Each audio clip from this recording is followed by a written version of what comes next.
Don't get me wrong, the newer, grittier version of Batman is fine and all, but I definitely miss the endless stream of Robin's bizarre catchphrases from the 1960s. Holy uncanny photographic mental processes. Holy priceless collection of Etruscan snooze. Holy interplanetary yardstick. Oh, let me try one. Holy Robin-focused online conspiracy theory video, Batman. Did I do it right?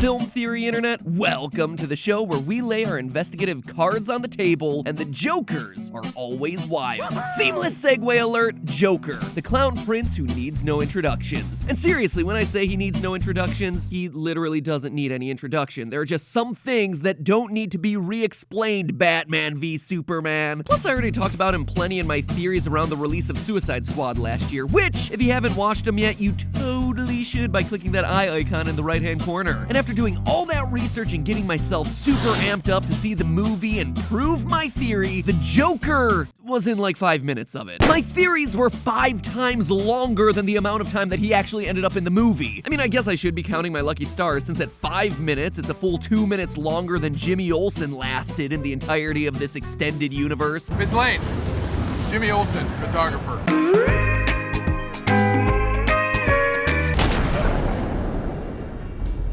But still, kind of a letdown. In fact, from my perspective, the most interesting part of this new DCEU Joker has come from the fans, nay, the Theorists. You see, back before Suicide Squad hit theaters, heck, even before Batman v Superman hit theaters, online theorists were guessing that the Joker wasn't quite who he said he was. That he wasn't just some off-the-street criminal mastermind like he's been in every other cinematic incarnation, but that he was, instead, Batman's favorite boy wonder, Robin. Robin, who had somehow been transformed into a psychotic madman. And for those of you who think you've already heard this theory, well, stick around, because I think you're gonna be surprised by this one. Now, as far as I can tell, this fan theory started gathering evidence with a Reddit post from Jason G169 back in 2015, who started analyzing all the promotional materials around both of these movies. And legitimately, there are a lot of weird coincidences here. The bird tattoo on Joker's arm, the way Joker holds his cane in the Suicide Squad poster being similar to how Robin's suit is positioned holding his lance in Batman v Superman, the bullet holes in the Robin suit hanging in the Batcave matching strange dots on Jared Leto's shoulders in promo shots for Suicide Squad, and the fact that in the video game Arkham Knight, one of Batman's former Robins has a scar of a J on his face left there by the Joker, a scar that just so happens to be in the same placement as the tattoo the Joker has in Suicide Squad. Legitimately, when you look at all that evidence laid out, there's a fair amount to go off of. But then the buzzkill train named David Ayer, director of Suicide Squad,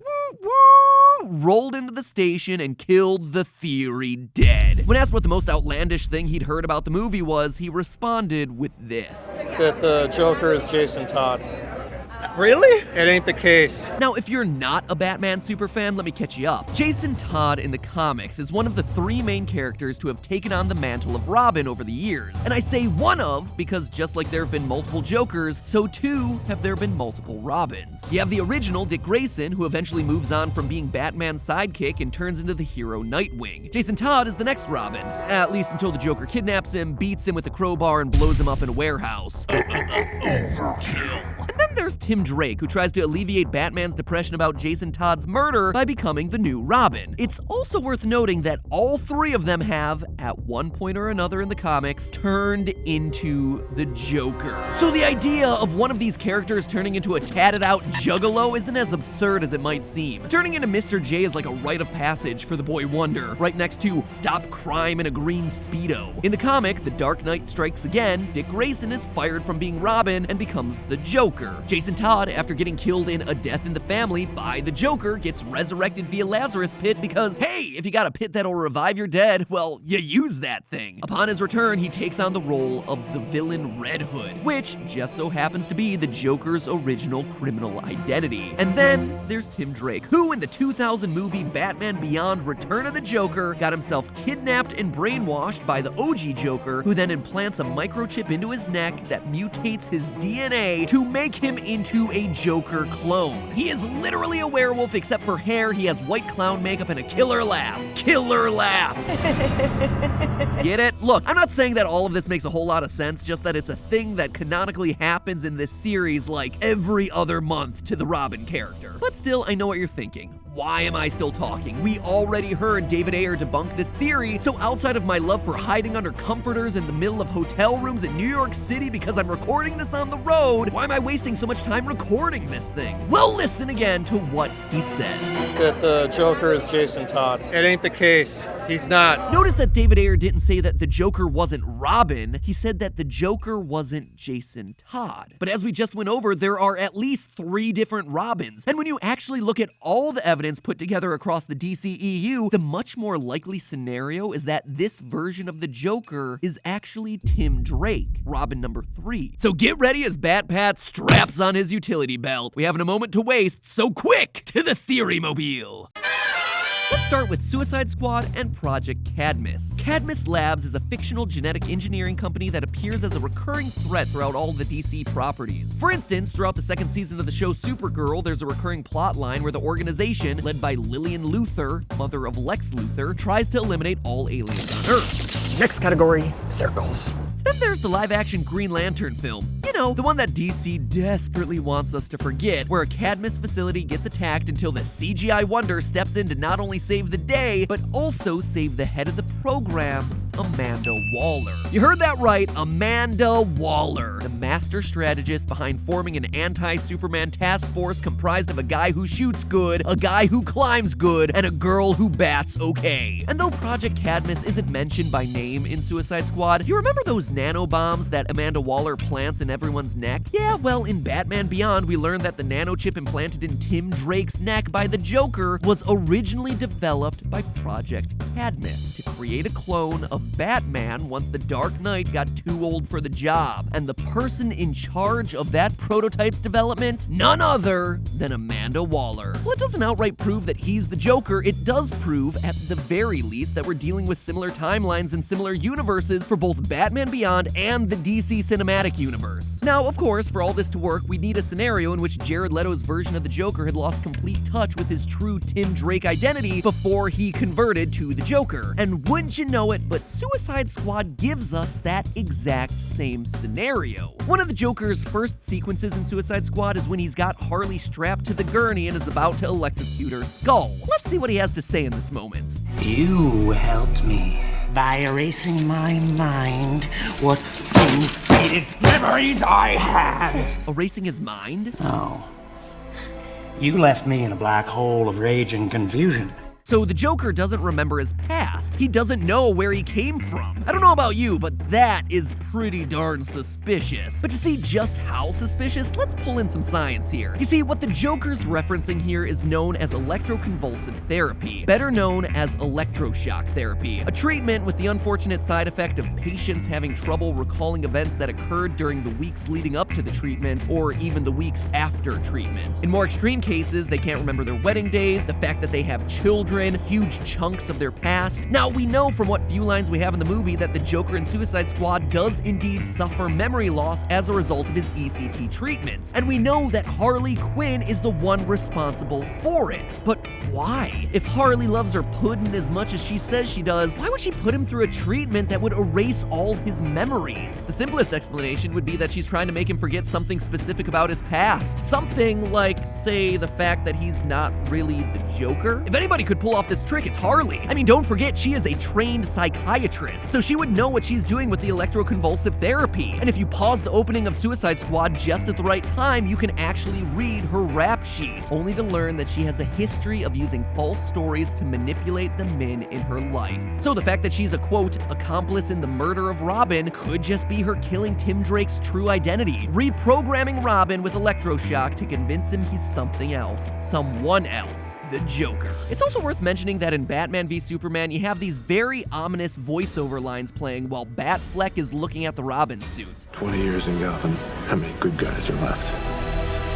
How many stayed that way?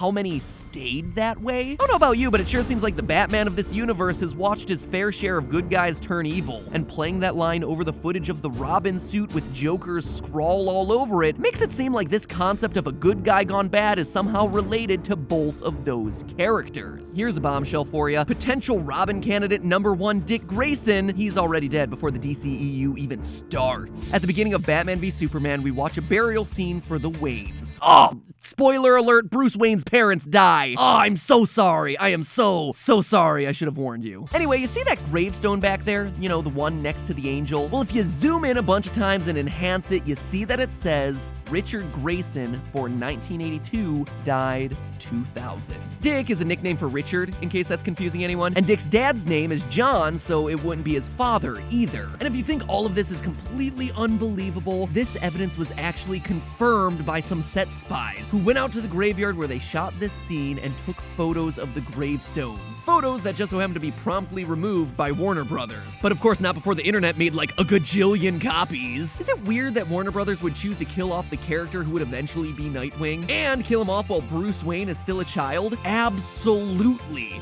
But then again, look what cinematic team we're talking about. Batman is branding criminals, Lex Luthor has hair, and remember Jimmy Olsen getting shot? You know, Jimmy Olsen, one of the most beloved characters from Superman's canon. Well, here's what Zack Snyder had to say about why he did that one. Quote, "We just did it as this fun little aside because we had been tracking where we thought the movies were gonna go, and we don't have room for Jimmy Olsen in our big pantheon of characters. But we can have fun with him, right?" End quote. Fun? Fun! By killing him off unceremoniously? And what do you mean no room for him? There was plenty of room for Granny's exploding peach tea. There was time for Jolly Ranchers. But no, there's no room for Superman's best friend Jimmy Olsen. It's just very telling that this is the way the creative team behind these movies see these characters and the lore around them. Needless to say, the DCEU is treating established comic lore in a very fast and loose way. So the idea that Dick Grayson could be dead at this point is not that big of a stretch. Which segues nicely to the main complaint I've seen people make about Joker equals Robin theories online. Jared Leto and Ben Affleck aren't different ages in real life. Robin would have to be a whole lot younger than Batman. To which I say to you, guess what else they aren't in real life? Superheroes, martial artists, criminal masterminds. It's a movie! They can be made up to be pretty much any age. And seriously, when you do the math, the age ranges line up very cleanly to Suicide Squad's Joker being Batman's former protege. In Batman v Superman, we hear Bruce say he's been Batmaning it up for 20 years. 20 years in Gotham, Alfred. And a producer for the movie confirmed that at that point in time, he's in his mid-40s. That means he started being Batman when he was 25. Canonically, this is in alignment with the comics. Meanwhile, Robin in the comics joins up with Batman a year later. So Batman is 26 and Robin is 12. So 20 years later, Robin would be 32 and Batman would be 46. Jared Leto's Joker absolutely seems like he could totally be 32. But you know what he doesn't seem like he'd totally be? Older than Batman. You see, people usually think of the Joker as older. In both Tim Burton's original Batman film as well as the Batman TV show, the Joker was around 10 to 14 years older than Bruce. But those admittedly do funny things with the lore, so we should probably turn to the original source, the comics. Though it's never officially mentioned, we can make our best guess based on the clues to the character's origin. Joker's design was based on the design of a character from the movie The Man Who Laughs. The resemblance is actually uncanny. Now in that movie, Conrad Veidt, the actor, was 35, and since the character is pretty much a direct rip, we can assume the same is true for Mr. J. Considering that the original Joker falls into the vat of chemicals that permanently disfigures him shortly after Batman's first appearance, and Batman was 25 when he started, we can assume that the Joker is, again, about 10 years older than Bats. Is it 100% set in stone? Well, of course not. But it does reinforce the idea of the Joker being older than Bruce Wayne. And say what you will about ages, but Jared Leto's Joker doesn't feel older than Ben Affleck, and certainly not 56, which means he could very well be a younger generation of Joker, a second round, a clone. A boy beaten and kidnapped in his late teens, then reprogrammed to be the Clown Prince by the OG Joker, and then brainwashed by Harley using electroshock. So based on everything, the burn tattoo, the scars matching the suit holes, the memory loss, the connection to Project Cadmus, David Ayer rejecting Jason Todd as a candidate, Joker's missing backstory, Bruce's ominous lines from the trailer, the character's history of turning into the Joker, and the age timeline, to me, there's a strong case to be made for Tim Drake being quote-unquote killed by the original Joker and reprogrammed as a new one by Harley. And while the logo on the Robin costume could certainly work for either Tim Drake or Jason Todd, it's the clue hiding in plain sight that makes Tim the obvious choice here for a Robin who's been converted: the weapon. You see, each Robin not only came with their own tragic backstory and eventual excuse to start wearing clown makeup, but they were also differentiated by their signature weapons. Dick Grayson's Robin became Nightwing and used 2 electrically charged billy clubs. Pretty sweet, but not a match. Jason Todd never really used any significant weapons during his time as Robin, so no bueno there. But Tim Drake, well, wouldn't you know it, he just so happened to use a staff. Case closed? Yeah, probably not. It's probably just a bunch of coincidences, or at most, creative ideas that got left on the cutting room floor by a creative team who were too scared to execute on stuff like this. But heck if it doesn't make watching these 2 movies a whole lot more fun. And when it comes to these 2 movies, anything that makes watching them more enjoyable is a welcome addition to the lore. But hey, that's just a theory. A film theory. Holy end of the episode, Batman.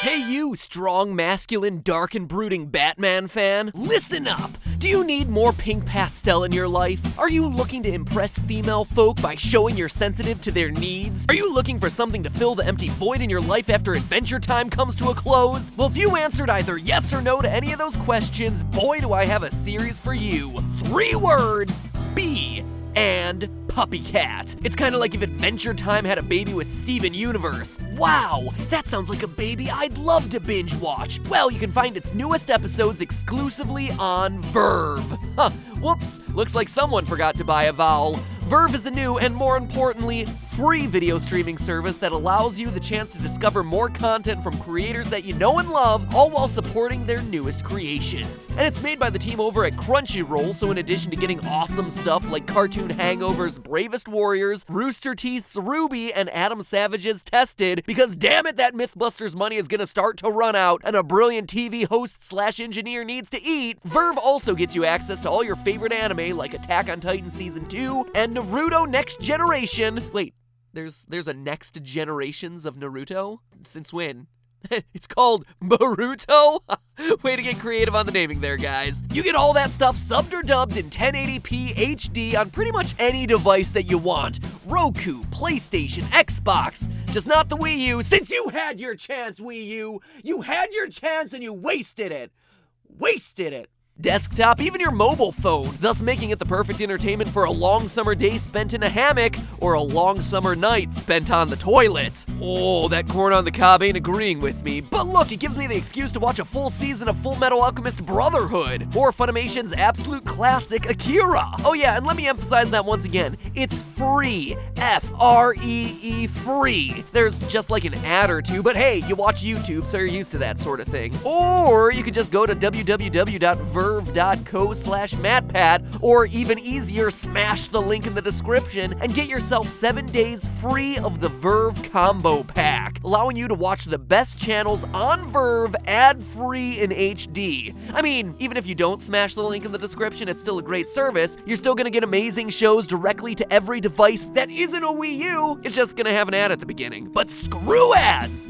I'd say in the middle of an ad, which is kind of ironic, but whatever. Click the link in the description, verve.co/MatPat. Link is below. Spend your summer catching up on all that anime you should have watched by now, or at the very least, all the awesome animation and nerdy content that's coming from all your favorite creators from these platforms. Just remember that your free download of Verve today will help ensure that Adam Savage, TV host and engineer, will eat for another day. Now anyway, if you'll excuse me, I need to start researching big game animals of the African plains. I will be seeing all of you guys next week.